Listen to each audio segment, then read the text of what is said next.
জামাই তুমি একটা পাত্র দেখো, আমি বিয়া করবো। তুমি এসব কি কইতেছো? বিয়া করবা মানে? খারাপ কিছু তো বলি নাই, ঠিক কথাই তো বলছি। আমার স্বামী মারা গেছে সেই কোন কালে, এটা আমার ছেলে সে তো তোর বউ নিয়ে ঢাকা শহরেই পড়ে আছে। জামাই তুমি একমাত্র আমার কাছাকাছি আসছো, তোমার উপর আমার অগাধ বিশ্বাস, তুমি আমার অভিভাবক, তুমি একটা পাত্রের ব্যবস্থা করে দিতে পারবে না? আপনি কি মজা করতেছেন না সিরিয়াসলি বলতেছেন? কেন জামাই তুমি ব্যবস্থা করে দিতে পারবে না? পাবো না কেন? অবশ্যই পাবো। আল্লাহ গো! কি হয়েছে? আল্লাহ! কি? আমার বাবা পাগল হয়ে গেছে। আল্লাহ, আমার লোক এটা কি করলো? আল্লাহ, আমার বাবা পাগল হয়ে গেছে। আল্লাহ! এটা সবসময় এরকম খালি নাকি কান্দে নাকি কান্দে। এই, তুমি খারাপ হইছো কেন? তুমি আমার মা নলে মানুষের হাসপাতালে যাও না কেন? একটা থাপ্পড় দিব। আমি পাগল হইতে যাবো কোন দুঃখে? আমি বিয়ে করবোই, আমি সুস্থ মস্তিষ্কে সজ্ঞানে বলতেছি। তো আমার বাবা তুমি দায়িত্বটা নিতে পারবে না? এই, খবরদার করে দিতেছি, আমার মায়ের বিয়ে ব্যবস্থা করবে না তুমি। এই তুমি খবরটা কেমন মেয়ে? এরকম সত্যবার করা উচিত। শোনো, বিয়ার পর আমার এই শাশুড়ি আমায় আমার কি না দিছে? আমি তো কিছুই চাই নাই। আমার আংটি দিছে, ঘড়ি দিছে, মোবাইল দিছে, ফার্নিচার দিছে। আর যখন আসি সেরা খাওয়াটা খাওয়ানোর চেষ্টা সে করে। আর আমি তো তার কিছুই দেই নাই। সে চাইছে একটা হাজবেন্ড, সেটা আমি জোগাড় করে দিতে পারবো না। What is this? আমি আমা আপনি একদম চিন্তা করেন না। হ্যাঁ, আপনার বিয়া আমি দেবো। আমা আপনি প্রস্তুত হন, কারণ বিয়ার কোনো বয়স নাই।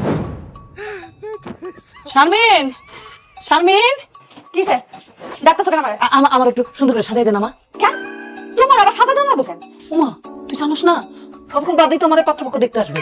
ওই তুই যদি তোর মতন করে আমার একটু সুন্দর করে সাজাই দেস, তাহলে পাত্রপক্ষ আমার পছন্দ করে ফেলবো। আল্লাহ! কিসে? এই আমি কি শুনতেছি? সারা জীবন ধরে শুনে আসলাম যে যে মেয়েদেরকে মায়েরা সাজায় দেয় পাত্রপক্ষ যখন আসে, এখন নাকি আমার মানে আমার সাজায় দিতে হবে পাত্রপক্ষ আসবে দেখা। কেন ভুলে গেছো সব? জামাই বাবাজি যখন তোর দেখতে আসছিল আমি তোর কত সুন্দর করে সাজাই দিছি না? এখন আমার বিয়া তুই সাজাইলে সমস্যাটা কি? আল্লাহ দোহাই লাগে, এই বয়সে বিয়ার কথা করো না। তুমি যদি আমি বিয়া করো মা, আমার তো মান সম্মান কোনো কিছু থাকবো না মা। তোমার মান সম্মানের কোনো দরকার নাই, আমার এখন একমাত্র বিয়েই দরকার। দরকার নেই তো সাজগোজ করে না, আমারটা আমি সাজবো। পাত্রপক্ষ চলে আসছে, তাড়াতাড়ি চল। ও বাবা আমার তো এখন সাজা শেষ হয় নাই। এত দেরি হইলো। আচ্ছা, ঘোড়ার ঘাস খাচ্ছ, তুই সাজাই দিতে পারো নাই? চুপ! একদম চুপ! নিজের আপন শাশুড়ি বিয়া করতে চাইছে, তুমি তার সাহায্য করতেছো, সহযোগিতা করতেছো, লজ্জা করে না তোমার? লজ্জা দিয়ে এটা পবিত্র কাজ। বিয়ে একটা পবিত্র কাজ, সেই পবিত্র কাজে আমি সহযোগিতা করতেছি। আমার তো গর্বে বুক ফেটে দিতেছে। শোনো, বিবাহের কোনো বয়স নাই। যে কোনো বয়সে যে কেউ বিবাহ করতে পারে, বিবাহের কোনো বয়স নাই। বিবাহের যদি কোনো বয়স না থাকে, নিজের গিয়ে আরেকটা বিয়া করো। তবু আমার মার আমি বিয়া করতে দিব না। তোবা তোবা, মাথা কি গেছে নাকি তোর? হ্যাঁ, জামাই কি লেগে বিয়ে করবো? আরে জামার জন্য তুই আসছিস না, তুই তো তার বউ। আমি সিঙ্গেল, এই জন্য আমি বিয়ে করতে চাইতেছি। মা সেটাই, এটা ঠিক আছে। সময় তুমি অবস্থা না আমা একবার হয়ে গেছে। কি করেন দেখতে? করি না তো।